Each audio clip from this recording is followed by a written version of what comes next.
안녕하세요, 여러분. 오늘 저는 대한민국 최대의 항구 도시, 낭만과 멋이 있는 도시, 부산의 도서관과 역사를 함께 안내할 부산대학교에 재학 중인 예비 사서교사 박소민입니다.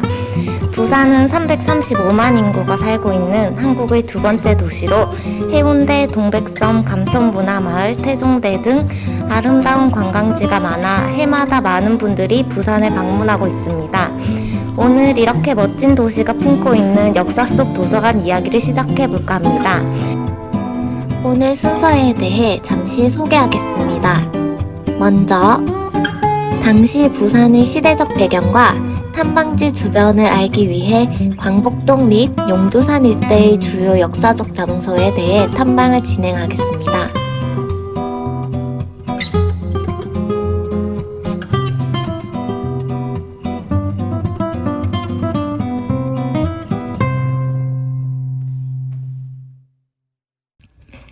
각각의 장소에 부전도서관과 관련한 어떤 이야기가 있을지 궁금하지 않으신가요? 그럼 지금 시작하겠습니다. 안녕하세요. 저는 한국도서관사연구회 독서회 대표를 맡고 있는 이양숙입니다. 우리 독서회에서 송승섭저 한국도서관사를 함께 읽다가 우리나라 최초의 근대 공공도서관은 무엇으로 볼 것인가 하는 명제를 만나게 되는데, 그래서 이번 독서기행 함께 걷는 부전도서관의 발자취를 시작하게 되었습니다. 원래는 많은 회원들이 함께 참여해야 되는데 코로나 팬데믹에 의한 부득이한 사정으로 유튜브 촬영으로 대신하게 되었습니다. 오늘 함께 하실 분들을 소개해 드리겠습니다. 부경 근대사료연구소 김한근 소장님이십니다. 반갑습니다. 반갑습니다. 저는 부경근대사료연구소라고 25년 전부터 부산의 근대사와 관련한, 그러니까 근대개항부터 70년대까지 부산이 어떻게 변하고 어떤 사건들이 일어나고 그리고 어떤 장소에 어떤 의미가 있는지를 연구하는 부경근대사료연구소 소장 김한근입니다. 부산대학교 문헌정보학과 이용재 교수님이십니다. 반갑습니다. 네, 안녕하십니까. 저는 부산대학교 문헌정보학과에서 학생들을 가르치고 있는 이용재 교수입니다. 저는 이제 우리 학과에서 사서, 또 사서교사, 기록연구사들을 양성하고 있고요. 도서관 경영 분야, 도서관 사상, 도서관 역사 분야를 가르치고 있습니다. 그리고 한국도서관사 연구회의 회원 겸 이사이고요. 그래서 지금 오늘 탐방도 같이 하고 있습니다. 지금 이곳은 광복동과 용두산 근처입니다. 어떤 이야기가 있을지 궁금한데요. 자, 이 지도는 1903년, 즉 명치 36년에 발행된 부산항 시가 및 부근 지도라고 되어 있습니다. 왜 여기서 시가 및 부근 지도라고 했나 하면은 당시에는 용두산을 중심으로 이렇게 일본인 정관거주지가 형성되어 있었고, 대청동 복평산에서 초량 방향은 거의 일본인들이 살지 않았기 때문에 여기를 중심으로 보고 초량 쪽을 부근으로 본 것 같아요. 자, 지금 저희들이 서 있는 곳이 지금 이 자리가 됩니다. 여기에 보면은 상선회사라고 표기되어 있는데, 상선회사 자리가 현재 철거 중인 저 건물이 되고요. 그 다음에 여기에 보면은 건물터가 있고 그 밑에 해관이라고 나와 있습니다. 이 해관 자리는 커피빈 바로 밑에 있었던 그런 곳이 되고요. 커피빈 바로 뒤부터는 이렇게 해안선이 있었던, 그래서 우리가 현재 영도대교에서 부산역으로 가는 중앙대로라고 불리우는 큰 도로는 현재 이 바다 속에 있는 이 지도상에는 그렇게 이해를 하시면 되겠습니다. 근대개항 당시에 가장 붐볐던 곳, 그러니까 부산의 물산이 이 앞에 바다를 통해서 일본으로 가고 일본에서 온 물건들이 이쪽에 쌓여지고 하던 그런 곳이에요. 근데 지금 여기 보면은 은행 지점들이 여러 곳이 있는데, 한때 부산의 월가로 불리울 정도로 아마 우리나라의 많은 은행들의 부산 지점들이 여기에 다 있었어요. 기업은행, 그리고 뭐 지금 우리은행으로 변했지만 그 조흥은행이라든지 뭐 이런 여러 은행들이 여기에 다 본점들이 있는, 그래서 지금도 여기 보면은 IBK, 신한은행, 우리은행 뭐 이렇게 남아있죠. 네. 자, 지금부터는 이제 도서관의 발자취를 찾아서 가는데 사실은 지금 여기서 조금만 가면은 그 부전도서관 직전까지 있었던 동광동 부산 도서관 자리가 되는데 저희들은 그 옆을 피해서 옛 그 길부터 해서 용도산 한 바퀴 돌도록 하겠습니다. 지금 여기는 동광동의 IBK 기업은행 부산지점과 그리고 이제 신한은행 지점 그 사이 뒷길입니다. 그래서 저희들 신한은행 앞으로 해서 옛 해안선들을 걸어보도록 그렇게 하겠죠. 네.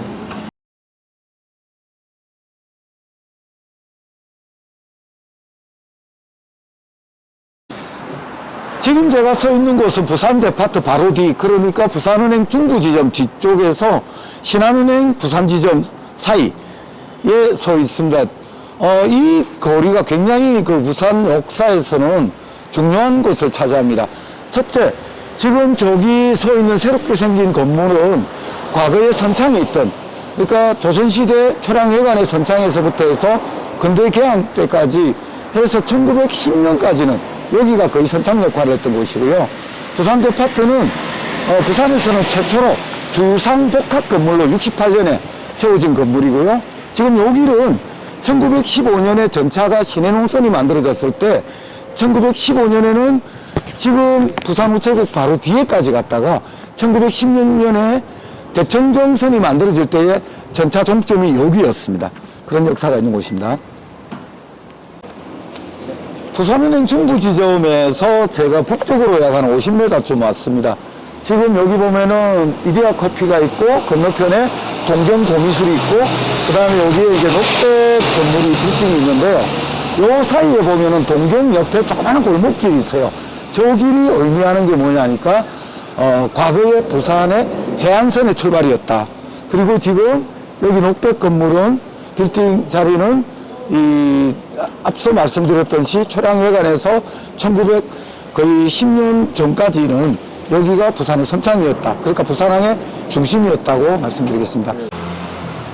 아무튼 저기 골목 입구가 이 밑으로의 그 매립지 네, 바다와 그렇죠. 저쪽 육지 네네. 어떤 경계선이 되는 그런. 나중에 이제 가보시면 아시겠지만 원래 도시구획을 할 때는 보통 바둑판 시기로 길을 반듯반듯하게 놓습니다. 일제 시기에 우리가 그 일본 진해에서도 느낄 수 있고 부산에서는 연산 로타리라든지 서면 로타리에서 알 수 있듯이 도시 중심에 로타리를 만들고 방사형으로 만들고 나머지 도로들은 대부분 보면은 이 바둑판식으로 놓는데 길이 직선이 아니고 약간 곡선이거나 아니까 휘어져 있거나 구불구불하거나 이러면은 해안로였거나 아니면 과거에 강이라든지 하천이 흐르던 길 옆이었거나 아니면은 뭐 어떤 이 논뚝길이었거나 그런 것이 변했다고 볼 수 있는데 이 길은 과거 해안길이었기 때문에 네네. 해안선 따라 구불구불하게 이렇게 돼 있다고 네네.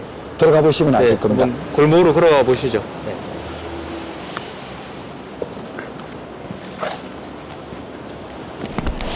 자, 지금 들어가는 골목이 초량회관 시절부터 1910년 이전까지 부산의 옛 해안선이었던 곳을 지나갑니다. 지금 우리가 골목 안으로 들어왔습니다. 예. 네, 여기 광복동에 이 골목은 잘 모르시죠? 저는 이 골목은 정말 이번 독서 여행으로 해서 알게 된 골목이고 네. 참 부끄럽습니다. 부산 시민으로서. 네. 예. 근데 이제 보통 우리가 많이 다니는 그 거리랑 이런 골목을 오래된 골목을 걸으니까 많이 좀 느낌이 다르지 않습니까? 예, 그러니까요. 이런 골목이 이게 원래 해안선이었다고 해안선 따라 해안선이 조성됐던 거리라고 하니까 네. 정말 좀 감회가 새롭네요. 그렇죠. 여기가 해안선이고 오른쪽으로 보면 이제 바다였고 예, 그렇죠. 왼쪽으로는 이제 육지라는 예, 예. 거고 그래서 이제 이 예. 골목이 이제 구불구불하게 예. 그리고 정겹게 아. 펼쳐져 있습니다. 정말 이제 다음 골목으로 지금 들어가고 있는데 소장님께서 또 여기 좀 하실 중요한 설명이 있을 것 같습니다. 지금 그 입구에서 약 한 200m쯤 들어오면은 조그만한 사거리가 나타나는데요. 여기도 굉장히 중요한 역사적 현장이 됩니다. 여기서 저 북쪽으로 그러니까 그 서쪽으로 가게 되면은 용두산으로 오는 길이 되고 그 다음에 동쪽으로 가게 되면 해안으로 가게 되는데요. 과거에 저 앞에까지 바닷가였을 때에 일본에서 오는 고관 대작들 내지는 어떤 이 공직자들이 배에서 내리면 둘러서 안 오고 바로 질러서 네. 용두산 신사를 참배할 수 있도록 네네. 그래서 일부러 편히 신사를 위한 길을 만들었다. 네네. 지금 우리는 단순히 중앙동에서 영두산 올라가는 길이지만 과거에는 부산항에 오는 일본의 관리들이 여기에 내리면은 거의 1905년 이후로는 저기가 서창이었거든요. 내리면은 바로 신사에 참배하고 가던 그런 도로 중에 하나였다고. 그리고 소장님, 여기가 이제 이 골목에 진입하는 요 지점이 전체 초량 외관에 어떤 좀 의미가 있는 포인트가 네, 있나요? 외관에서는 굉장히 중요하죠. 여기서 이쪽은 바다가 되고 여기도 이제 바다가 되는데 여기에 수문이라 지킬 숫자의 문문자를 지킬 써서 숫자, 문문자, 수문. 예, 그래서 이제 외관에 외인들이 밖으로 못 나가게끔 조선 관리들이 밖에서 막고 있고 안에는 일본 관리들이 밖에서는 조선 관리가 막고 있던 곳입니다. 그리고 여기에는 약조 제찰기라는 것이 있어서 이 문 밖을 외관 시절에는 함부로 나가거나 여기서 어떤 일을 벌였을 때 이러한 처벌을 받는다라고 하는 일종의 경계 표시에 그걸 해놨던 것이고 이 앞에 이 골목은 과거에 해안이었을 때에 이 조선 사람들이 외관에 거주하는 적을 때 350명, 많을 때는 500명이나 해당되는 일본인들이 일상생활에 필요한 식료품들, 채소라든지 쌀이라든지 그 생선이라든지 그것을 팔던 소위 아침장이 열렸던 조시가 열렸던 조시가 열렸던 그런 곳이고. 장터였습니다. 네네. 그리고 이제 기본적으로는 조선 외관에, 출항 외관에는 외인들은 이제 안에만 살게 돼 있고 조선인들은 이제 밖에서 있는 건데 조선인들이 이제 이렇게 안으로 들어가는 방법이 좀 있었지 않습니까? 외관은 말 그대로 저 외인들의 거주처지요. 근데 여기는 왜 만들었느냐 하면은 조선과의 무역과 외교 관련한 일 때문에 만들었습니다. 그래서 용두산을 중점으로 해서 동쪽을 동관이라 그러고 서쪽을 서관이라 그러는데 서쪽은 동주 여자조 고등학교에서 대각사 있는 국제시장 일대를 말하는데 거기에는 외교 관련해서 오신 분들이 머물고 거처하는 곳이고 그다음에 이 동관 지역은 외관에 머무는 일반인들이 생활하거나 아니면은 여기서 조선과의 무역 거래가 이루어졌던 그런 장소죠. 네. 그래서 이제 뭐 이제 외인들은 나올 수 없으니까 여기 이제 담장도 쳐져 있었을 네네, 거고. 그렇죠. 담은 지금 현재 여기에 있는 경남 북곡에서부터 시작. 여기가 수문이 있고 여기서 담이 쭉 대청로까지 나가고 대청로에서는 다시 그 근대역사관까지 가서 또 근대역사관 쪽에서는 국시장까지 담이 쳐져가 있었어요. 네. 그래서 자세한 설명 이쪽 들어가면서 할 건데 지금 카메라에 잡힐지 모르겠는데 저쪽으로 이제 꾸불꾸불한 그 계단이 보입니다. 용두산 곧 올라가는 이제 그 부분에 나중에 또 설명하실 건데 좀 더 신사가 있던 그런 자리로 이르는 계단입니다.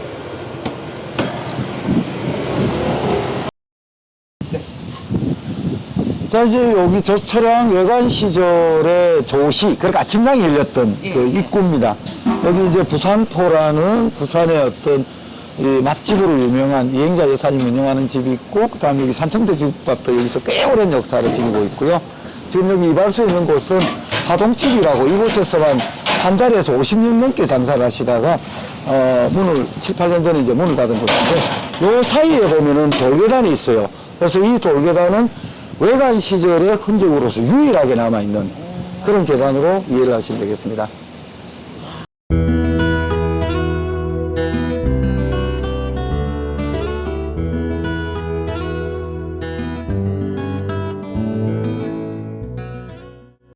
지금까지 저희들이 온 것은 초랑 외관 시절, 즉 조선 후기에 조시라고 아침장이 열렸던 장소로 왔는데요. 이제 약 한 100여 미터를 오게 되면 다시 또 사거리가 나타납니다. 지금 여기 빨간 벽돌로 이루어진 건물은 1918년에 그 만들어진 한성은행, 즉 대한제국 이후에 이왕가의 자산을 보호하기 위해서 만들었던 한성은행 자리고요. 바로 옆은 지금 백상기념관 뒤쪽입니다. 사실 이 한성은행은 지금은 한성 1918이라는 이름으로 부산문화재단에서 관리를 하고 있는데요. 개인 건물로 되어 있던 것을 부산 지역의 한 일간지 신문에서 역사적인 건물이라는 것을 감수함으로 인해서 부산시에서 매입을 해서 지금 생활문화센터로 이제 만들어져 있습니다. 이 건물만 우리가 보면은 저는 그런 생각을 해요. 1908년경 일제가 조선의 토지를 수탈하기 위해서 동랑척식회사를 만들고 토지 조사를 하고 하는 이런 과정에서 구포지역에서는 구포지역의 선각자들이 구포저축 주식회사를 만들어서 이 일본 자본이 아닌 우리 자본으로서의 금융기관을 만들고 그것이 나중에 구포은행, 나중에 회사령이 만들어지니까 구포은행을 만들고 나중에는 그것이 이제 경남은행의 전신이 됩니다. 그 당시에 경남은행 부산지점을 영주동에 이제 옮겨오던 이런 시기에 한성은행도 우리 자본에 대한 이 깨우침이 있었다 하는 그런 이 역사적인 건물입니다. 이 원래는 2층까지가 온 건물이었고 64년에 개인이 매입해서는 3, 4층을 올렸어요. 그래서 현재 옛 건물과는 형태가 많이 좀 달라졌습니다만은 안에 들어가 보시면은 한성은행의 옛 모습 사진, 그리고 옛 해안선 그림, 그리고 옛 해안선이 어디까지였는지 그 축대가 아직까지 남아 있습니다. 들어가 보겠습니다. 여기서 질문이 하나 있는데요. 이 건물이 이제 대한제국 시절에 네. 이황가의 또 재산도 관리하던 한성은행이다. 네, 네. 그래서 굉장히 역사적인 네. 건물이라고 하고 네. 말씀 중에 이제 구포은행 쪽을 말씀을 네, 네. 하셨는데 그 은행이 이제 조선인들을 위한 그렇죠. 은행이었고 거기가 이제 그 부산대학교를 처음에 그 조성할 때 초대 총장 윤인구 총장의 아버님이 네, 네. 만든 은행이지 네, 네, 그렇죠. 않습니까? 네, 네, 네. 그런 윤상훈 선생님의 역사까지 같이 오면은 네. 상당히 중요한 어떤 네. 계기가 되죠. 그러니까 네. 다시 말씀드리자면은 이 장소에서 우리가 기억할 수 있는 것이 근대 개항기에 우리 자본에 대한 인식들, 이제 그러한 것이 결국은 그 우리 금융의 어떤 역사를 만들게 되고 그러한 활동을 하셨던 분들의 어떤 선각자적인 활동들이 해방 후에는 이제 부산대학교라는 민족대학까지 만드는 이런 역사로 쭉 이어져 오기 때문에 작은 역사 하나가 이어져 오는 부산의 역사의 어떤 근간을 만든다 이렇게 생각하면은 네. 우리가 작은 것 하나라도 소홀히 할 수 없다 네. 이런 생각이 드는 네, 거죠. 민족 자본의 형성에 대해서 굉장히 중요한 그런 지점이 되겠습니다. 자, 올라가겠습니다. 지금 보시면은 건물의 기초 부분이 화강색이 큰 게 놓여져 있죠. 아마 지금 이 돌이 제가 생각할 때는 과거 외관에 담장에 썼던 돌들을 이 건물을 지을 때 썼던 게 아닌가 하는 생각도 드는데요. 여기 왜 이렇게 기초를 화강색으로 놓게 했느냐 하면은 용두산이 바다로 흘러내리면서 여기는 땅이 좀 물렀어요. 그래서 집안을 요즘 같으면은 콘크리트를 오게 해가지고 엄청나게 집안을 형성합니다만은 당시로서는 이제 돌을 메꾸어서 집안을 어느 정도 닦고는 그 위쪽에는 화강석으로서 저렇게 다듬어서 만들었다 이렇게 생각하시면 되겠죠. 그리고 창틀을 보시면은 일부 변형되었던 것을 최근에 여기를 보수공사를 하면서 일제 강점기였던 1918년에 이 은행의 초창기 모습의 창틀을 일부를 복원을 해놓은 겁니다. 자, 저기 보면은 백상기념관이 있고 여기 이제 한성1918 즉 부산생활문화센터가 있습니다.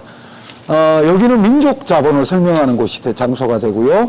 저쪽은 일제강점기에 그 민족 산업과 관련한 그러니까 무역을 통해서 어떤 민족 자금을 만들고 이것이 나중에 독립운동 자금으로 보내지는 그런 유서 깊은 그 백산 안희재 선생의 정신이 스며 있는 그런 곳이 되겠습니다.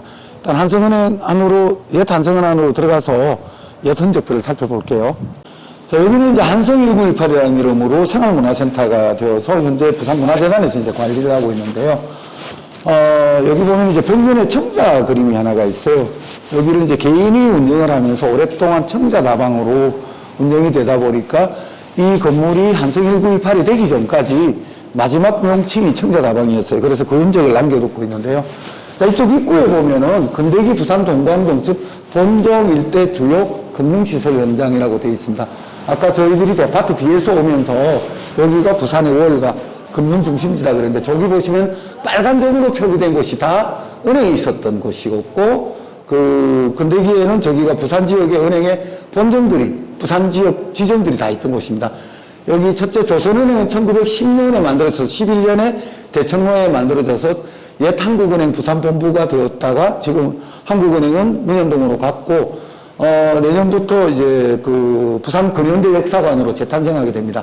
제1은행은 요 바로 밑에 요 위에 길에 요 길에서 거의 한 50m 좀 가면 있었던 부산 지역에 제일 먼저 왔던 일본 국립은행입니다. 그리고 세 번째가 한성은행이 1918년에 생겨서 여기 명칭을 한성1918이라고 합니다. 그래 그 조선 식산은행은 한성은행에서 바로 밑쪽에 있었던 이 은행이었고요. 한성은행이 1918년에 생겨서 64년에 이렇게 이 3, 4층에 올라가면서 개조가 되었던 것을 보여줍니다.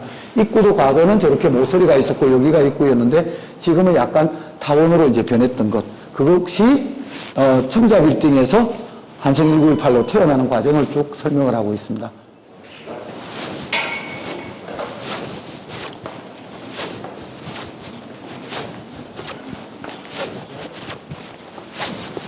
자, 여기가 보면은 우리가 들어올 때 보면 1층으로 왔는데 밑에 지하실이 있죠. 그런데 아까 계단으로 올라올 때 보면 약간 경사진 것이 이만큼 표차가 있다는 것이 됩니다. 자, 여기 지금 벽에 보면은 그 1900년경의 부산항 모습을 보여주고 있습니다. 지금 저 사진 중에 저기 밤토만큼 나와 있는 용미산이라 불렸던 곳이 1936년에 부산 부청이 들어서고 그 다음에 이제 지금 시청이 80년대 말에 옮기고 난 다음에 제 롯데백화점 광복점이 들어섰죠. 그리고 지금 요 해안에 보면은 이렇게 배들이 있습니다. 여기를 론치 해안이라 그래서 지금의 중앙동 그 지하철역이 있는 그 일대쯤이 됩니다. 거기 보시면 저기 꼬불꼬불하게 올라가는 길이 있어요. 저 길이 여기를 1909년부터 12년 사이에 깎아서 앞바다를 메꾸는 쌍산 착평공사를 하기 전에 해안으로 내려가던 길이었는데 저 길에 나중에 산을 깎고 나서 만들어진 것이 계단을 만들었는데 그것이 40개여서 40계단이 됩니다. 이 사람들이 저 위에 보면 길이 이렇게 내려가게 돼 있어요. 저게 영선고개라 그래서 1903년 지도를 보면은 이렇게 지금 그 대청로가 있고 대청로에서 이 산길로 이렇게 나와 있습니다. 그리고 바다 쪽으로 두 개의 산, 하나는 해관산 혹은 영선산이라 불렀던 곳이고 하나는 영국영사관산입니다. 여기를 1909년부터 12년 사이에 깎아서 이 앞을 메꾸어 나가는 그러한 현장들을 지금 현재 밑에 보여주고 있어요. 자, 조금 전에 우리가 왔던 길이 옛 해안길을 왔다 그랬지 않습니까? 해안길이었다는 것을 보여주는 유일한 증거가 여기에 있습니다. 자, 저기 보면은 축대가 쌓여져 있죠. 저 축대돌이 사각돌이 아니고 둥글둥글한 것이 이제 파도에 치이고 막 이러면서 달아졌는데 저런 경우로 호박돌이라 그럽니다. 호박처럼 둥글둥글하면서 큰 돌들을. 그 호박돌이 일로서 이렇게 축대를 쌓은 것은 과거에 이 경사가 심하다 보니까 큰 돌로서 이렇게 이 수평을 잡았다는 것을 보여주고요. 그 밑에 작은 자갈들은 이 해안에 있었던 자갈들이 저 지금 바닷가에 보이는 자갈들이 있었던 것을 나타내 줍니다. 한성 1918 그 입구 바로 앞입니다. 제가 보이는 왼쪽에 백상기념관, 누구나 잘 아시는 1914년에 민족계 자본으로서 일제에 대응하기 위해서 만들었던 백산 안희재 선생의 정신이 있는 곳이죠. 나중에 이제 주식회사로 바꾸고 여기서 번 돈으로 독립운동 자금을 보냈던 그런 곳입니다. 어찌 보면은 일제 시기에 이 일대가 일본 자본의 중심지, 일본 경찰이나 헌병의 중심지였던 이런 곳에 민족계 상점을 설립한 것은 어떤 면에서 호랑이 굴에 들어간 그 정신을 상당히 높게 살 수가 있죠. 자, 여기서 앞쪽으로 보면 대청로가 지금 보이죠? 대청로를 건너면은 영선 고갯길이라 그래서 조선시대 옛길이 보입니다. 그리고 제가 서 있는 이 뒤쪽은 보면은 지금 현재 영화체험박물관이 있습니다. 그전에는 부산유치원이 있었고요. 그전에는 이 공원처럼 있다가 그전에 그러니까 철학외관 시기에는 여기에 동향사라 그래서 이게 왜 철학외관으로 오기 전에 두모포외관 시절에도 동향사가 있었습니다. 동쪽으로 보이는 절이라는 뜻이 되는데 여기서는 하는 역할이 외교 문서를 정리하는 그 외교 문서를 정리하는 승려가 여기에 근무했다 그런 이야기들이 있습니다. 동향사 절이 있었던 곳이 지금 영화체험박물관이 됐습니다. 올라가 보겠습니다.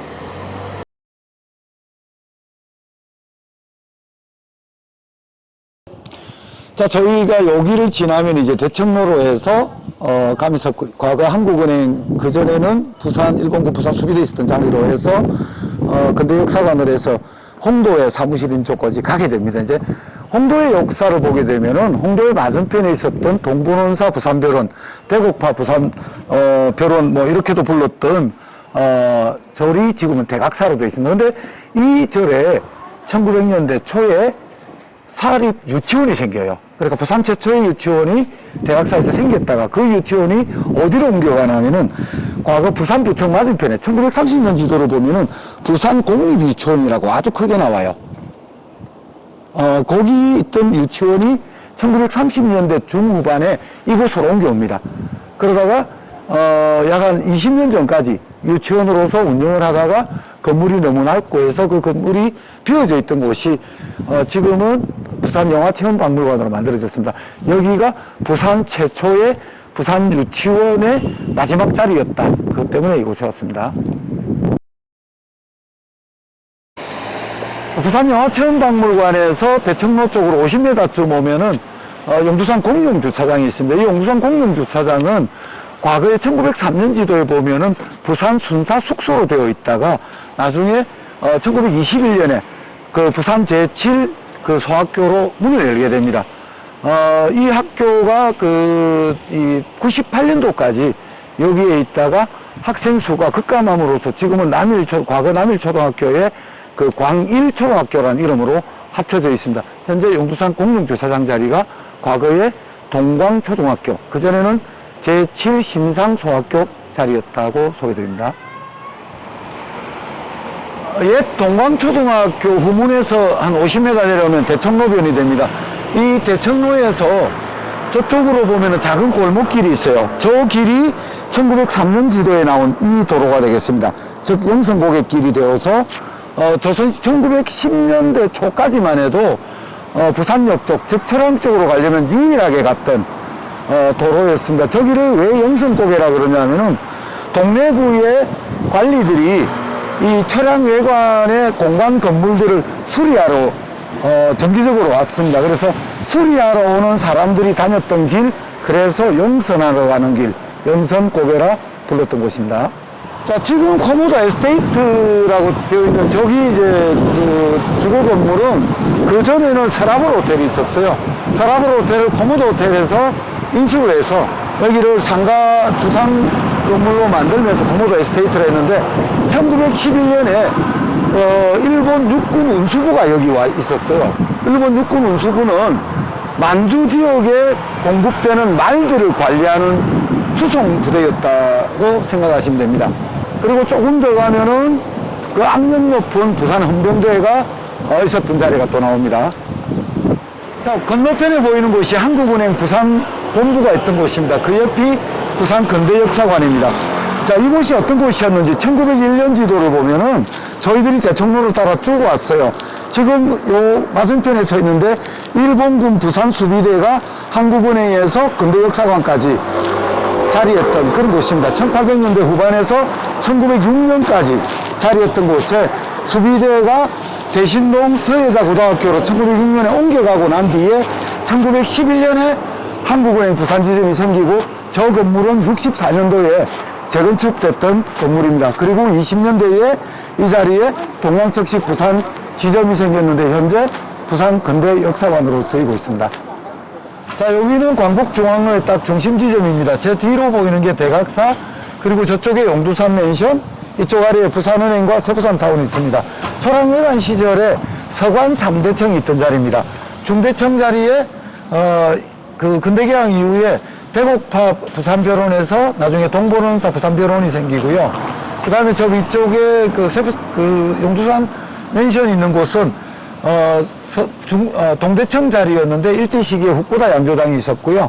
저 아래 부산은행과 세부산타운이 있는 곳은 서대청이 있던 곳인데 1904년에 부산 상품진열관이 들어섰던 그런 곳입니다. 자, 이 대곡파 부산변론이었던 대각사 자리에 철양관 의학소도 생기고 나중에 부산 유치원도 생기고 그런 것이 이 나중에 그 홍도회와 어떤 관계가 있는가도 우리가 조금 생각해 볼 필요가 있습니다. 자, 홍도회 장소와 관련해서는 건너편에서 교수님께서 동교여자고등학교를 바라보면서 설명을 해주시겠습니다. 하시기 전에 그 철양관 어학소가 이제 1880년부터 한 8년 정도 있은 걸로 알고 있는데 거기에서 우리 조선어 교육을 받은 일본인 2명이 1895년 명성황후 시해 사건 때 가담한 그 1인 2명이라고 합니다. 그 철양관 어학소에서 조선의 교육을 받고는 스파이 짓을 한 거죠. 그러니까 이제 예. 그걸 긍정적으로 보면은 초안관 어학소를 근대기의 그 일본인 자제들을 위해서 그 한국어를 가르치는 그런 장소였다라고 긍정적으로 표현이 되는가 하면은 그 이면을 살펴보면 방금 선생님이 말씀하셨던 일제가 우리나라를 강점하기 위해서 조선을 배우기 위한 그러한 어떤 침략적 어떤 모략의 전 단계로서 만들어진 학교가 아니었나 이런 생각을 할 수도 있죠. 네. 이 3대청 자리는 이제 일본 외교 사절들이 왔을 때 묵는 장소라고 네. 볼 수 있고, 그 다음에 지금 절이 저기 돼 있는데, 이 절과 관련돼서 최범수 스님이 이제 인수를 해서 좀 지킨 그런 부분이 있지 않습니까? 그러니까 이제 그 근대개항이 되면서 여기가 일본인 대국파 병원이 또 생기고 부산 수비도도 여기 잠시 있었고 하여튼 이 공간을 중심으로 해서 많은 것들이 생겨납니다. 해방이 되고 난 뒤에 여기가 이 적산으로 분류되어서 미군정이 관리할 때에 당시에 그 사천 다솔사에 계시던 범숙 스님이 이제 조카의 어떤 그 부탁을 받고 이거를 인수를 하게 돼요. 그래서 여기를 원효재단을 이제 만들게 되는데 이후에 한국전쟁 시기에는 동국대학교도 여기에 내려오고 경남종무원도 여기에 생기고 그러한 과정에서 나중에 이제 이 상당한 부를 이루었던 범숙 스님이 부산대학교가 개설될 때에 많은 도움을 줬다는 이야기도 있죠. 네네. 최범수 스님은 부산대학교가 개교할 때 초대 총장 윤인구 총장님의 부탁을 받고 한 절반 정도의 기여를 하셨던 그런 스님입니다.